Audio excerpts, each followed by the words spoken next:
Morning guys, welcome back to the channel. आज हम लोग हो गए हैं लेट, 6:15 बजे निकल रहे हैं, जबकि 5:30 का टाइम है। 45 मिनट्स लेट जा रहे हैं। मूवमेंट का टाइम बस यही है अभी।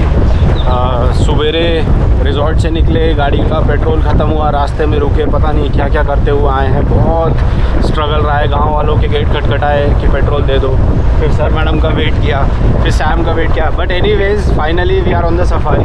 सो आज मेरे साथ सैम है। So Sam is here with us. Hi Sam, welcome to the channel.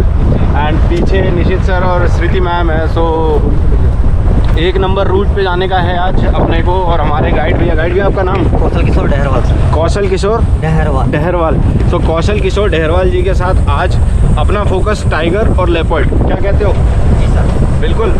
आज की सफारी में मेरे साथ स्पेशल गेस्ट थे, बिकॉज दोनों ही गेस्ट अपने अपने देश में वाइल्ड लाइफ के लिए काम कर रहे हैं। एंड साथ साथ मेरे यहाँ पे सैम है। He is from Austria. Let me introduce him. So Sam, can you please tell something about yourself, like why are you here and what are you doing here? Well, I'm actually on a one-year trip around the world, and normally I'm the Chancellor of a University for Sustainability, and we are searching for new ways to teach our students. So, to teach our students to connect with nature. Oh, very One nice. of the reasons is like I try to ask how people connect with nature, why they are doing it, and if it actually helps them to have a more sustainable lifestyle. Oh, you are working on vulture conservation. Great. So हमारे साथ आज कोई ऐसे normal tourist नहीं है, तो we are happy because you both are working on vulture conservation. Great. सारी गाड़ियाँ लगी हुई हैं, कुछ तो देखने की कोशिश कर ही रहे हैं।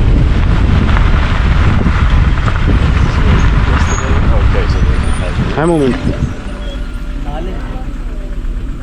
कहाँ? राइट एंगल पे। सो गाइस, कल जिस फीमेल को देखा था हमने, आज वो अपने बच्चों के साथ यहाँ पे है। या फीमेल विथ 3 कब्स। कितना है एज कितना है इसके कब्स का?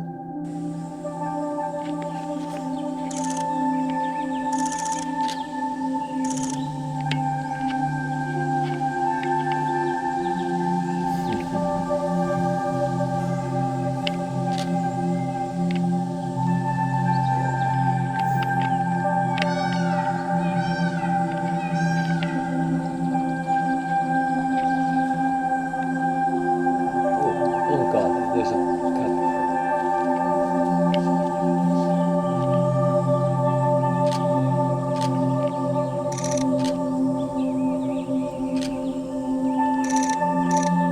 टाइगर के कान के पीछे 2 वाइट स्पॉट्स जो आप देखते हैं, या फिर आपको जो 2 वाइट आपको ईयर के ऊपर जो दिखेंगे मार्क्स, उनका भी रीज़न होता है। ऐसा नहीं है कि आप सोचेंगे कि वो ऐसे ही प्रोड्यूस हो जाते हैं। हर टाइगर के कान के पीछे आपको 2 वाइट आई जैसे राउंड मार्क मिलेंगे। प्रोबेबली माना गया है कि वो जब टाइगर क्या कहते हैं अटैक के लिए निकलता है, कुछ है, तो कोई दूसरा टाइगर या कोई दूसरा प्रेडेटर उसको पीछे से आगे नहीं अटैक करे। वो इम्प्रेशन देता है कि वो उसकी आइज़ हैं, तो दूसरे प्रेडेटर को ये फील आता है कि ये मेरी तरफ ही देख रहा है। तो इसीलिए टाइगर का एक ये डिफेंसिव मैकेनिज़्म भी है, जो कि जेनेटिकली इवॉल्व हुआ है over a period of time. बाकी देखते हैं और क्या क्या अपने को दिखता है, उसी के बारे में बात करते चलेंगे। ऊपर वाला भी उठेगा, ध्यान देना भैया। हाँ, पोजीशन चेंज करिए इसमें। अमेजिंग शॉट ना? क्या एनिमल्स में इमोशंस होते हैं? मैं कहूँगा हाँ, बिकॉज अगले शॉट में मुझे वो देखने को मिला। यहाँ पर मुझे एक टाइग्रेस माँ की नाराज़गी दिखी। वाव, ब्यूटीफुल। शायद माँ गुस्सा थी और इस कब को अपने पास नहीं आने दे रही थी। पीछे वाला उठा, हिलाना नहीं है प्लीज़।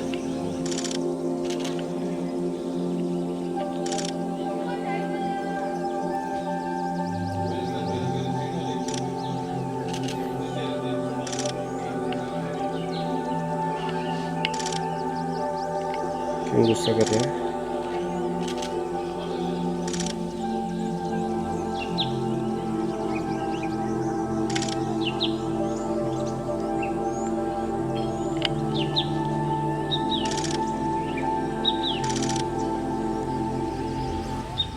यहाँ पे ना 2 कब हैं। पीछे जो बैठा हुआ था वो चल के सामने आया है मदर के पास। वेट कर रहे हैं कि तीसरा भी दिखे, बट मदर ने ना उसको अपने पास आने नहीं दिया था। जैसे ही वो आया उसको थोड़ा सा ग्राउल सा किया हल्का सा, और देन उसको वापस पीछे भेज दिया। चला गया था, छुप गया था, वापस निकल के आया है और फिर से निकल के आ गया अपनी माँ के पास, फिर से आने की कोशिश कर रहा। अभी थोड़ा सा दूर जाके बैठ गया, शायद नाराज़ हो गई है मम्मी, तो इसलिए उसको अपने पास आने नहीं दे रही। But anyways we are waiting कि थर्ड वाला भी निकल के आए, कुछ बढ़िया से और शॉट्स मिले, तीनों मिल के चलें कहीं। चलते हुए के शॉट्स तो और अलग ही आते हैं।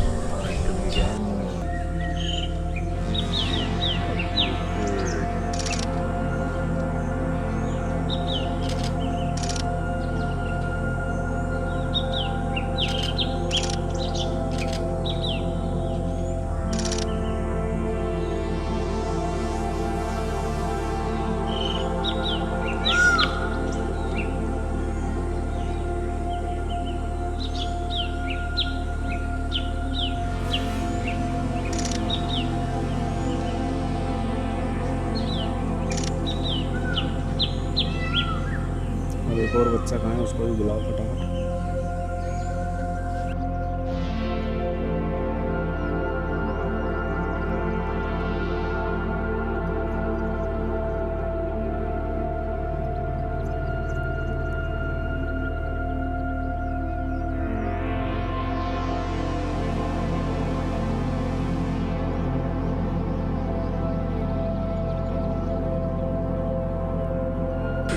कौशल किशोर जी, इतना आसान है क्या टाइगर देखना जंगल में जिस तरीके से दिख रहा है? नहीं है नहीं है?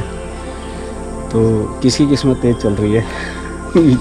या कहूँ तो इससे पहले कौन पनौती था जिसकी वजह से नहीं दिख रहा था। बट एनीवेज कल भी हमारी किस्मत तेज़ थी और आज भी बढ़िया तेज़ है। तो लेट्स सी और क्या क्या देखने को मिलता है अभी साथ साथ। So Sam, paying extra seems to be working. Paying extra seems to be working. Yes. Right, so ठीक है, सुबेरे सुबेरे झटका लगा, लेकिन कोई बात नहीं, होता है कभी कभी। बच्चा मूव कर रहा है। पास ही डियर्स की हलचल से दोनों ही सब एडल्ट टाइगर अलर्ट हो जाते हैं।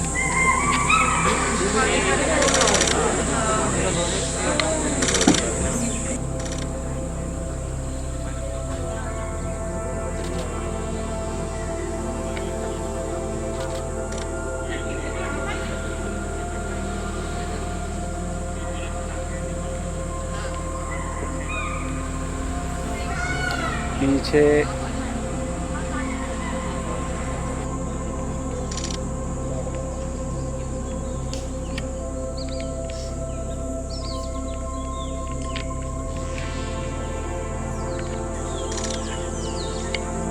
ये मेल कब लग रहा है?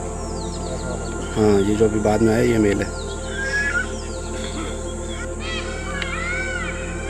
सांबा ने क्यों कॉल करी भाई? वो भी दूसरी जगह से आई है, देख रहे हो, उधर से आई है। हाँ, तो उधर क्या हो सकता है अभी? लेपर्ड यार, वो दूसरी जगह से आ रही है, इनके लिए तो नहीं है वो कॉल। क्योंकि लेक की दूसरी साइड से सांबर डियर की स्ट्रॉन्ग कॉल्स आ रही थी, तो ये टाइग्रेस वहीं उसे देखने के लिए चल पड़ती है। और इसके पीछे पीछे इसके तीनों बच्चे भी चल देते हैं। एक्चुअली वो कॉल कर रहा है ना, वो शायद उधर देखने जा रही है कि आवाज़ क्या है। नीचे वाले बच्चों का ध्यान रखना, मैं ऊपर वाले को देख रहा हूँ, पक्का जाएंगे। नीचे खड़ा होता तो बता देना बस।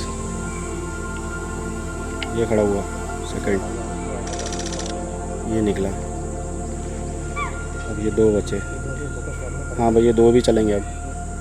वो उधर लगातार कॉल कर रहा है यार, उठा उठा उठा उठा उठा।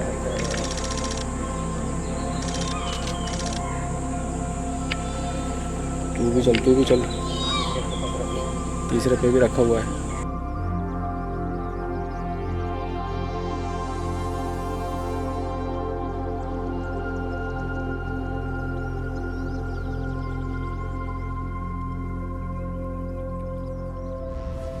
फाइनली सारे बच्चे उठ गए, सारे बच्चे आ गए, माँ के साथ निकल गए। माँ ने भी शूट करा, आगे की ओर चार्ज किया। देखते हैं आगे कहीं कुछ जा रही है, किसी को कुछ पकड़ने के उसमें, क्योंकि ऊपर से काफ़ी ज़्यादा कॉलिंग आ रही है। देखते हैं आगे, और अपन थोड़ा लेपर्ड वगैरह के लिए चांस लेते हैं। कॉल लगातार चल रही थी। लेट्स सी क्या हो रहा है क्या नहीं हो रहा।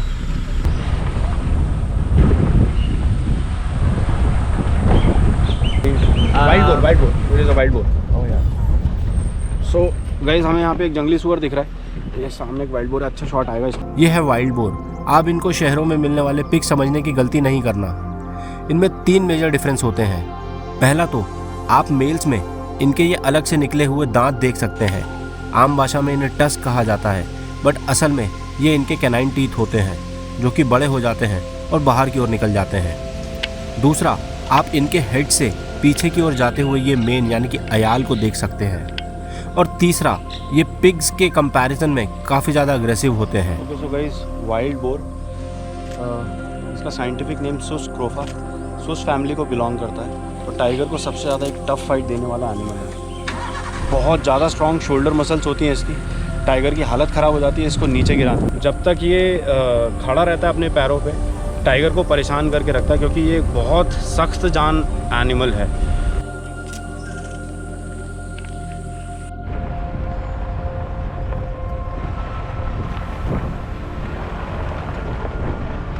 कई लोग कहते हैं कि टाइगर सारे मर गए या लेपर्ड मर भी गए तो क्या फ़र्क पड़ेगा। So Sam, I just want to ask you, like as you were mentioning about the population of wild boar in Europe, so can you just tell like what is happening in Europe and how that is creating a mess in Europe, these wild boars? Well, Europe basically killed all the big predators. So we have no bears, we have no wolves. I mean, we don't have big cats generally. But since wild boars have no big predators anymore, they multiply and they become a real pest. So instead of being beautiful animals, they just multiply in incredible numbers. And they walk into the fields, destroy the farmland. They sometimes even walk into the cities. And it became a real problem because apparently also they are more clever than our hunters. Right. Because every hunter actually has a duty to go for wild boars, but they are not able to reduce them into decent hunters. Oh.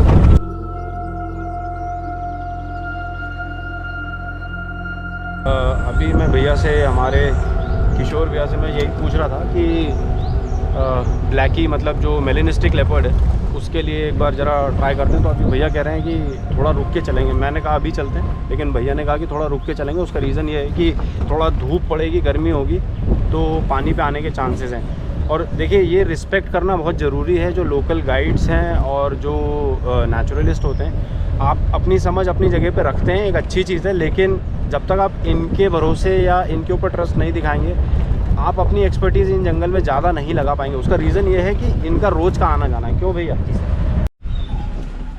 चलो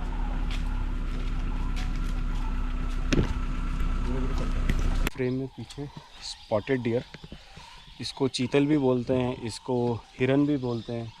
और मजाक में कहा जाता है कि ये spotted deer इसीलिए कहलाता है बिकॉज ये सबसे ज़्यादा स्पॉट होता है, not because of the spots which he has on the body actually. तो ये इसके बारे में कहावत है और एक मजाक है, बट ये एक्चुअली में हमारी इकोसिस्टम का और वाइल्ड लाइफ का एक बहुत इम्पॉर्टेंट पार्ट है। बिकॉज ये नहीं होंगे तो प्रेडिटर्स नहीं होंगे। जब तक ये डियर्स यहाँ पे हैं, प्रेडिटर्स इनके पीछे घूमेंगे, ये इनका मेन फूड है। इस तरीके से यहाँ पे चल रहा है। और यहाँ पे हमारी वाटर बॉडी है, इसको क्या बोलते हैं भैया? हैं? पेंच रिवर है ये। तो पेंच रिवर की वाटर बॉडी आ गई। लास्ट टाइम जब मैं आया था तो मैं यहाँ पे नहीं आया था, तो इट इज़ गुड, हमको एक नई जगह देखने को मिल रही है। सो लेट्स सी कैसे आता है इसका एक शॉट बढ़िया सा। इधर भी, इस साइड भी पानी रहता है क्या? अभी सूखा पड़ा है? पूरा टाइम जितना मेडोज दिख रहा है ना, पूरा पानी भरता है बारिश में। अच्छा, पूरे मेडोज में पानी रहता है? ब्रिज के ऊपर भी आ जाता है। अच्छा, यहाँ तक भी आता है। अभी गर्मी की वजह से सूखा हुआ है। हाँ, ये और इसका जो डैम है ना महाराष्ट्र में, टोटला डो के नाम से जानते हैं। टोटला डो, हाँ। और जो पानी पीने के लिए, सिंचाई करने के लिए महाराष्ट्र में जो उपयोग होता है पानी का, वो इसी पेंच रिवर से, टोटला डो डैम से क्रॉस होके जाता है। ओपन मेडोज जो आप ये देख रहे हैं, ये अभी पानी सूखा हुआ है, इसी की वजह से हैं। और जैसे भैया बता रहे थे, ये पेंच रिवर है क्योंकि खुला इलाका है और रिवर का इलाका है, तो यहाँ पे आपको काफ़ी सारी बर्ड्स देखने को मिल सकती हैं। वो सामने से जो उड़ती हुई जा रही है, मुझे लग रहा है रैकेट ट्रेल ड्रोंगो है, आई डोंट नो बाकी और क्या है। ये बहुत सुंदर इलाका है। अगर इसमें टाइगर स्पॉट होता है, कहीं कोई दिखता है, तो एक बहुत अच्छे चांस बनते हैं। बिकॉज छुपने के लिए उसके पास जगह ही नहीं है, कहीं खुला इलाका है। अभी यहाँ तो फिर भी थोड़ी बहुत घास है, यहाँ पूरा खाली है। शानदार जगह है। और यहाँ पे कैंप है, इसको कैंप को क्या बोलते हैं भैया? छिन्नी मट्टा। छिंदी मट्टा। यार पेंच का हिसाब समझ नहीं आया, सारे मट्टा मट्टा क्यों है? झंडी मट्टा, हिल एरिया जाता है ना। मट्टा को क्या बोलते हैं? मतलब मट्टा क्या होता है? मट्टा मतलब कुछ होता है क्या? क्या होता है राम जी भैया, मट्टा का मतलब कुछ है क्या?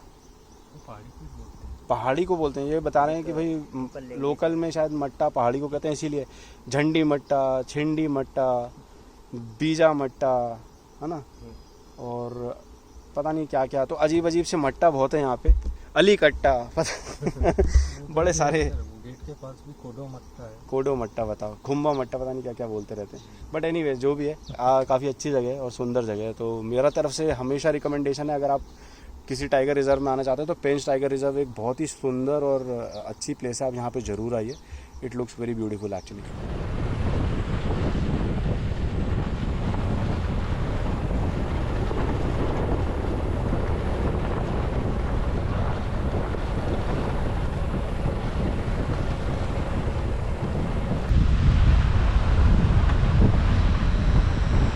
बंद कर देना भाई।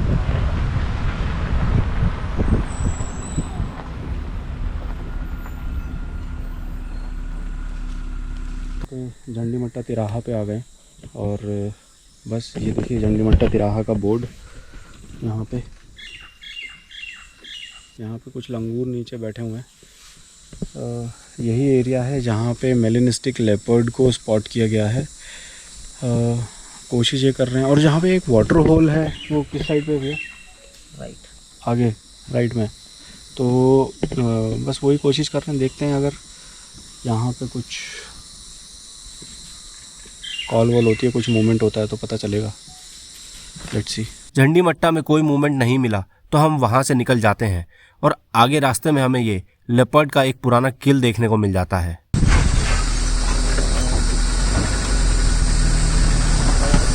पुराना स्कूल है, बट क्या है?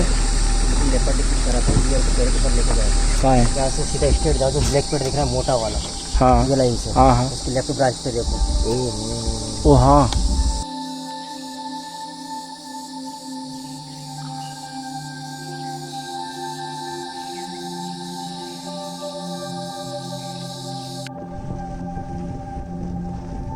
जंगल में हर चीज संतुलन पर टिकी है और हर जानवर इंपॉर्टेंट होता है।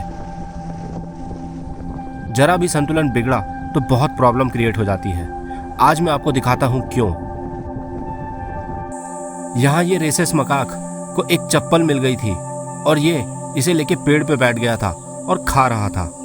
गेस्ट का जंगल सफारी के रूल्स को ना फॉलो करना और गलतियां करने की वजह से ऐसी सिचुएशंस पैदा हो जाती हैं जहां एक जानवर इस तरीके के फॉरेन ऑब्जेक्ट से डायरेक्टली इंटरैक्ट कर रहा था और इसे खा रहा था। अब इसको खाने की वजह से ये तो बीमार पड़ेगा ही, और जब इसका शिकार कोई दूसरा जानवर करेगा तो इसको खाके वो भी बीमार पड़ जाएगा और ऐसे ही पूरे जंगल का बैलेंस बिगड़ जाएगा।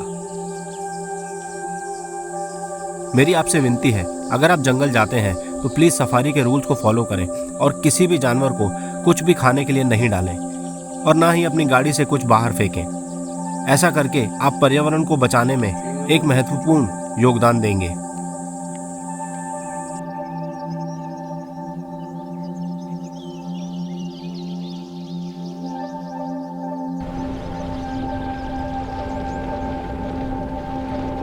इस बार मुझे यहाँ पे ये इंडियन पिट्टा देखने को मिल जाता है। ये एक बेहद खूबसूरत बर्ड होता है और इसकी बॉडी में आपको बहुत सारे कलर्स देखने को मिल जाते हैं और ये अक्सर जंगल के फ्लोर पे इधर उधर जंप करता हुआ देखने को मिल जाता है।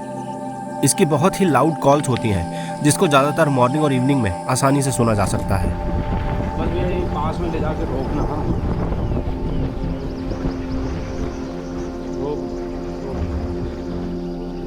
तो गाइस आप ये मेरे पीछे जो गौर देख रहे हैं ये बॉस फैमिली को बिलोंग करता है, बॉस गौरस।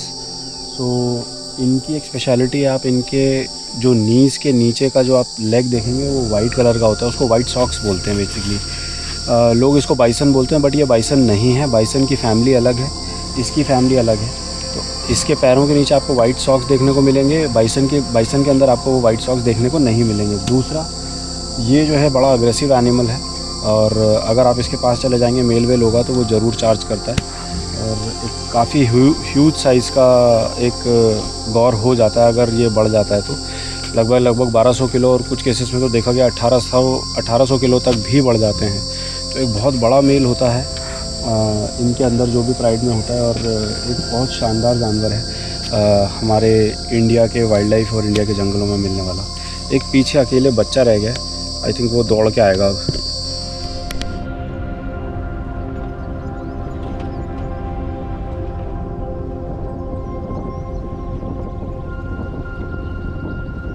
सो गाइस, ये मैं सामने शूट कर रहा हूँ बंगाल मॉनिटर लिजर्ड को। एक बहुत ही शानदार रेप्टाइल है। अगर आप इसको पास से देखेंगे तो ये ना ज़मीन में अपनी टंग को टच कर रहा है बेसिकली बार बार, और उसका रीज़न ये है कि इसके माउथ के अंदर पीछे जाके एक ऑर्गन होता है, उसको बोलते हैं जेकबसन्स ऑर्गन।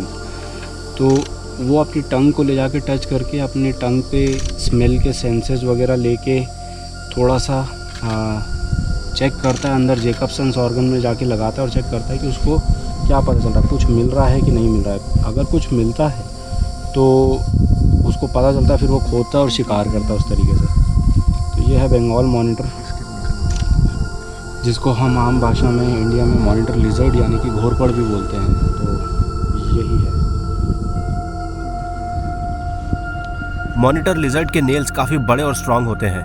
ये इनको ज़मीन में काफ़ी अंदर तक खोद के खाना ढूंढने में मदद करते हैं। ये मॉनिटर लिजर्ड दूर तक देखने के लिए ज़मीन से काफ़ी ऊपर तक अपना सर उठा लेते हैं। ऐसा करने से इनको दूर से ही आने वाले खतरों को देखने में आसानी हो जाती है, और साथ ही ये ऐसा दूर से शिकार को ढूंढने के लिए भी करते हैं।